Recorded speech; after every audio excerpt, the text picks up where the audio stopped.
Agora que nós já vimos bastante coisa sobre acessibilizar para o aluno a sua aula, a sua avaliação, vamos falar um pouquinho sobre desenvolvimento de projetos educacionais. Eu trouxe para vocês aqui 5 exemplos de projetos com o objetivo de nortear vocês, e que vocês possam também usar como modelos. Existem projetos que nós podemos fazer para a sala de aula e projetos que podemos fazer a nível maior, um projeto que possa beneficiar a escola inteira. E a nível de sala de aula, eu trouxe aqui um modelinho de projeto de leitura inclusiva. Seria projeto de leitura inclusiva. O objetivo desse projeto seria adaptar materiais didáticos em diversos formatos, como braille, audiolivro, versão digital para leitor de tela e até mesmo para Libras. E para isso, o professor ele pode precisar da ajuda de alguns profissionais, porém, o objetivo do projeto é que ele envolva a turma inteira, que todos possam participar desse momento. Por exemplo, vamos transformar um livro em áudio, em um audiolivro, né? Cada aluno participar na gravação desse livro, cada aluno pegar um capítulo, pegar uma página, e aí você conseguir envolver a turma inteira e depois disponibilizar esse audiolivro na biblioteca da escola, por exemplo, né? É um modelinho de projeto bem interessante que vocês podem pensar. Um outro modelo de projeto são os trabalhos interdisciplinares. E às vezes você fala assim, mas para que eu preciso de projeto para fazer um trabalho interdisciplinar? Que você realmente precisa planejar, né? Então, quando você conversa com outras disciplinas e você planeja em como trabalhar a interdisciplinaridade, isso ajudará bastante a sua turma. E mais uma vez, não estou falando do aluno com deficiência, mas sim da turma inteira. Quando você faz um trabalho interdisciplinar, todos os alunos são beneficiados. E o objetivo é que realmente o que o professor quer transmitir chegue ao aluno. O professor, ele tem que sair daquela base onde ele é o detentor do saber. Ele precisa descer dessa base e entender que cada um estudante naquela sala tem uma vida, tem uma história, tem habilidades, tem conhecimento prévio, e ele pode levar tudo isso em consideração na hora de ensinar. E os trabalhos interdisciplinares podem ajudar bastante nesse sentido. Um outro exemplo é a oficina de incentivo à arte e escrita criativa. Esse projeto, inclusive, eu aplico aqui no Instituto. Eu produzi um projeto com o título Explorando Novas Vozes Literárias, Descobrindo Talentos Emergentes. O objetivo do projeto é incentivar a escrita criativa, independente do gênero literário, e também incentivar a arte em todas as suas potencialidades. Nesse projeto, eu envolvo todos os alunos do Instituto que queiram fazer parte, que queiram contribuir com esse projeto. No roteiro de estudo, eu coloquei algumas dicas relacionadas a cada um desses projetos. Outro projeto muito interessante é o de monitoria de pares. Não sei se vocês já ouviram falar nesse modelinho de projeto, mas o objetivo é que o aluno ajude o colega. Isso favorece a colaboração ativa entre pares, porque você vai selecionar um aluno para ser monitor, pode ser mais de um aluno agindo como monitor, e ele vai dar um suporte para o colega. E, mais uma vez, eu sempre gosto de pontuar isso, não apenas o colega que tem alguma deficiência, porque as dificuldades relacionadas a uma disciplina não tem a ver com o aluno com deficiência, né? Muitas vezes tem muitas outras questões envolvidas, então pode ter diversos alunos que não tenha nenhum impedimento e que esse aluno mesmo assim está com dificuldade de aprender na sua disciplina. E o colega, sendo o monitor, ele pode dar um suporte de uma forma que aquele aluno consiga pegar a ideia do que o professor está passando, pode ajudar a resolver algumas atividades, pode ajudar na produção de trabalhos acadêmicos. Então, a ideia da monitoria de pares é muito legal. Deixei mais algumas informações no roteiro de estudo, para caso vocês tenham interesse de implantar na sala de aula de vocês. O último modelinho de projeto, eu deixei por último, né? Aqui no slide tá como segundo, mas eu quis deixar ele por último porque ele não envolve a sala de aula, ele envolve a escola, que é o projeto para implantação da sala de recursos multifuncionais e também do serviço de AEE, o atendimento educacional especializado. Então, se a sua escola não possui, você pode verificar se existe a possibilidade de vocês escreverem um projeto para solicitar ao MEC a implantação dessa sala de recursos na sua escola. Existem documentos próprios do MEC orientando como fazer a solicitação, o tipo de sala de recursos que você vai solicitar, se é sala tipo 1, tipo 2, né? Como deve ser implantado o atendimento educacional especializado. O MEC já tem documentos específicos dando todas essas orientações. Eu vou colocar, inclusive, na biblioteca para ajudar vocês nesse sentido.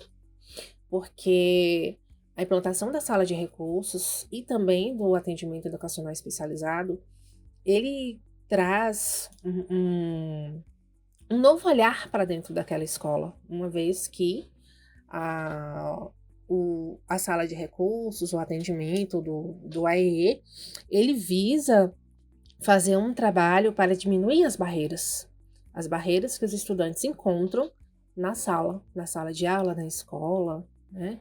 Então é muito importante vocês pensarem na ideia de produzir esse projeto para sua escola. Inclusive, o trabalho de avaliação final está relacionado com a produção de projeto. Eu vou deixar, mas eu vou deixar para a parte de avaliação, para passar essas informações para vocês.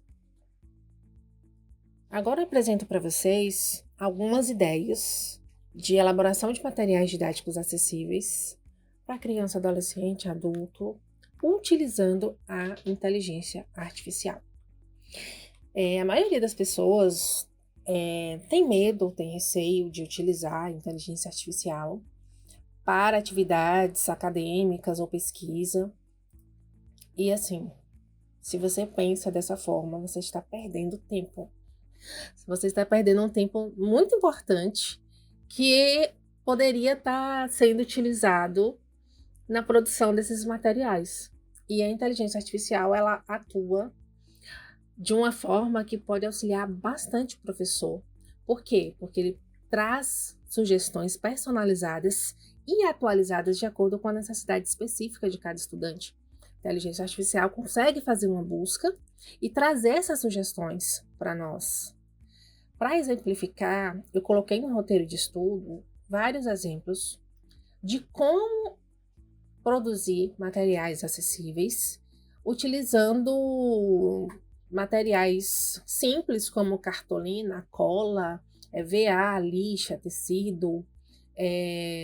São produções de baixo custo e que o professor pode produzir na sala de aula com os alunos. O primeiro exemplo aqui é o alfabeto tátil. Neste alfabeto tátil, o nome já diz muito sobre o que vai ser esse alfabeto, né? É algo onde o aluno possa tocar, possa sentir. É algo tátil. E você pode fazer esse alfabeto, tanto o alfabeto completo, ou você pode focar nas letras que o aluno está aprendendo, nas letras que ele tem mais dificuldade de aprender ou de memorizar, por exemplo, né? E é um trabalho que você vai fazer com a sua turma inteira. Você não vai segregar, vou fazer com os alunos aqui que tem alguma deficiência e transtornos e os outros alunos não vai participar dessa atividade. Não, a ideia é que todo mundo participe, tá? Segundo exemplo, jogo de sequência visual. É um jogo bem interessante e que vai chamar bastante a atenção dos seus alunos. Afinal de contas, a maioria dos alunos, inclusive adultos, gostam bastante quando a gente introduz jogos como material de aprendizagem. E o jogo de sequência visual, ele vai utilizar materiais simples como papel cartão, desenhos, fotos, velcro, clipes, coisas que vocês conseguem encontrar aí no dia a dia. E pode ser de grande ajuda para estudantes que têm alguma dificuldade na aprendizagem, independente se esteja relacionada ou não a um transtorno de aprendizagem. Terceiro exemplo, caixa de texturas. Nessa caixinha de textura, vocês podem usar uma caixa de sapato, uma caixa de papelão, e nela você pode introduzir diversos materiais, como plástico bolha, uma coisa que a gente encontra muito fácil, algodão, esponja, areia, pedrinhas, de vários objetos que vocês podem utilizar para servir de textura, para servir como algo sensorial, né? E como fazer? Lá no roteirinho de estudo de vocês eu coloquei a ideia e quais os materiais que vocês podem estar utilizando. Tem um outro que é o painel de emoções. Esse painel eu acho muito legal. Eu costumo trabalhar com baralho também. Eu tenho um baralho das emoções e isso ajuda bastante na hora de você lidar com estudantes que possam estar passando por alguma situação e às vezes não sabe demonstrar ou falar qual a emoção está sentindo naquele momento, por que está chorando, por que está triste, por que está nervoso. Esses baralhos, né? Ou esse, no caso aqui, a ideia para vocês de você fazer um painel das emoções, pode auxiliar bastante na sala de aula. Você vai usar papel, cartão, figuras, emojis representando as emoções. É algo bem simples de se produzir. Eu coloquei também no roteiro de estudo. A outra ideia é mais um joguinho. O jogo de associação de formas e cores. Inclusive, tem até para comprar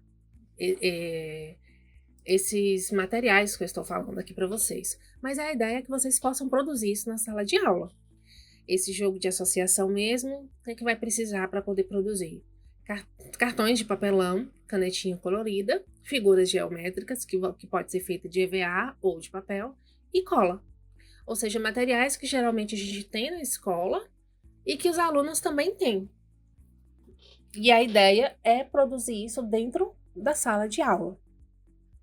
Tem mais dois materiais que eu acho interessante passar para vocês, que é o livro sensorial e o painel de rotina visual. O livro sensorial, eu vou deixar para que vocês pesquisem lá no seu roteiro de estudo, e vou falar do painel de rotina visual, que é um painel simples que você vai usar papel cartão, imagens que representem atividades diárias e fita adesiva para colar. Para que serve esse painel de rotina visual? Ele vai ajudar os alunos a entenderem como funciona a rotina. Pode ser a rotina da escola, a rotina da sala ou a rotina de tal disciplina. Essas rotinas, nós temos feito bastante uso para alunos, por exemplo, com autismo e TDAH, porém, todos os alunos precisam de rotina. Todos os alunos precisam ter essa ideia da rotina da minha sala, da minha escola, da disciplina, como funciona, quais os horários certos para eu fazer uso do celular na sala de aula, para eu guardar o celular, para eu prestar atenção, para eu ir para o recreio, para lanchar. Então, assim, todos os alunos precisam ter rotina. Essa rotina vai ajudar você a se organizar melhor na sala de aula. Os alunos vão ter uma maior previsibilidade e pode ter certeza que esse painel de rotina visual vai ajudar bastante na sua prática docente.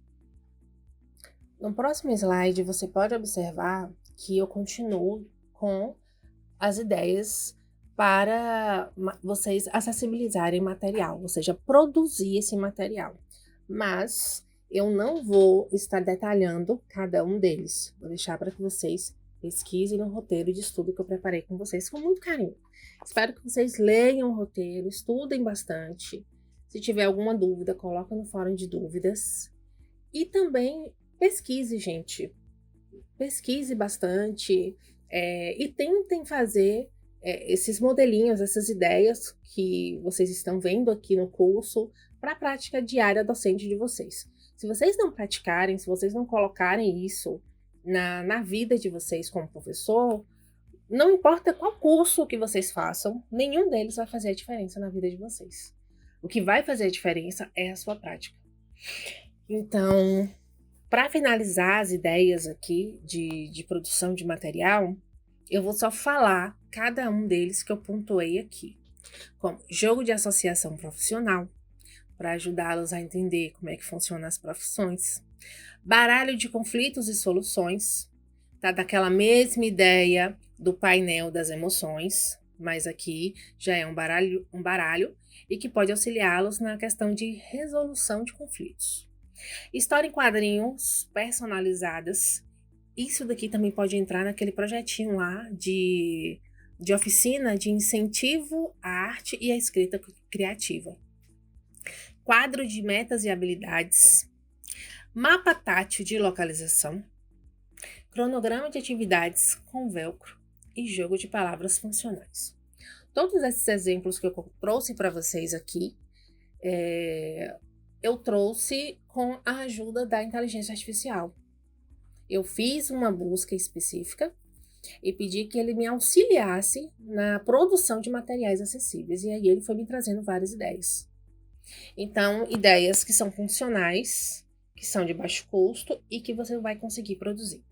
Vamos falar um pouquinho sobre o Plano Educacional Individualizado, o PEI.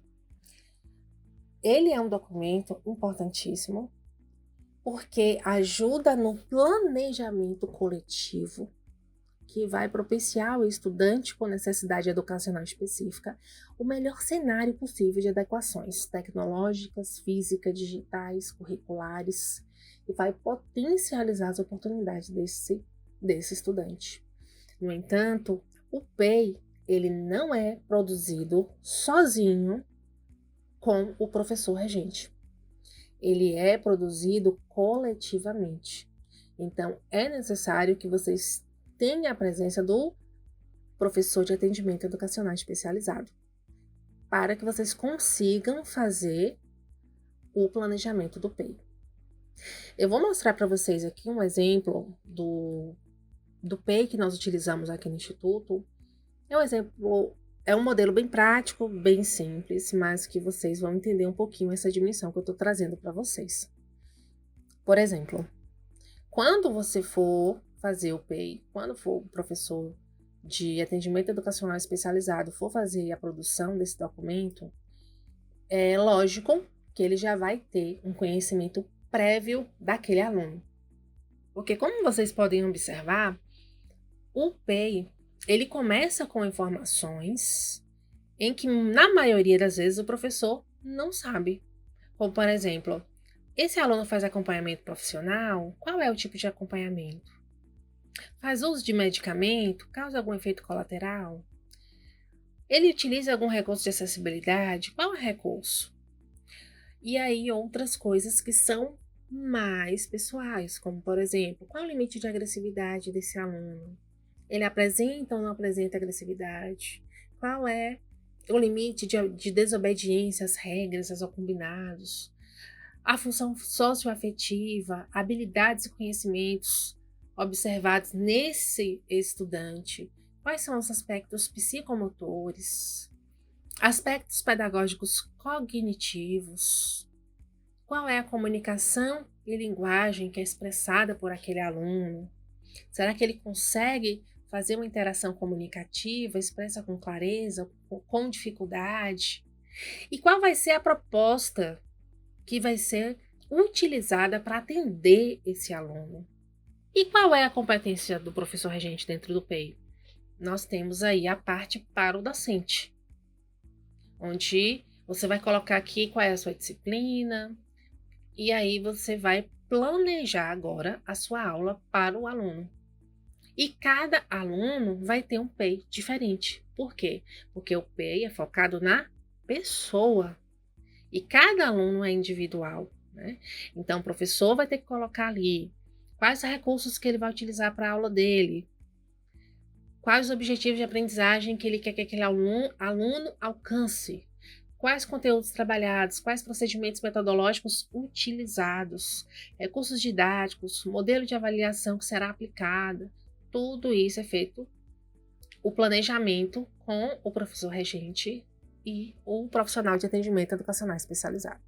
Observa-se que é um documento muito importante e necessário e que eu tenho certeza que vai auxiliar bastante no processo de vocês, no processo de educar, no processo de avaliar, no processo de acompanhar esse aluno. Por isso que é importante que vocês pensem aí, a escola que não tem um profissional de AEE, pense em fazer um projeto para solicitar esse atendimento, ver a possibilidade de trazer esse profissional para a sua escola. Então, finalizo aqui. Qualquer dúvida, qualquer dificuldade, vocês podem ir lá no fórum de dúvidas, podem entrar em contato com o tutor e comigo também, para que eu possa estar auxiliando vocês nesse processo. Muito obrigada, gente. Tchau, tchau.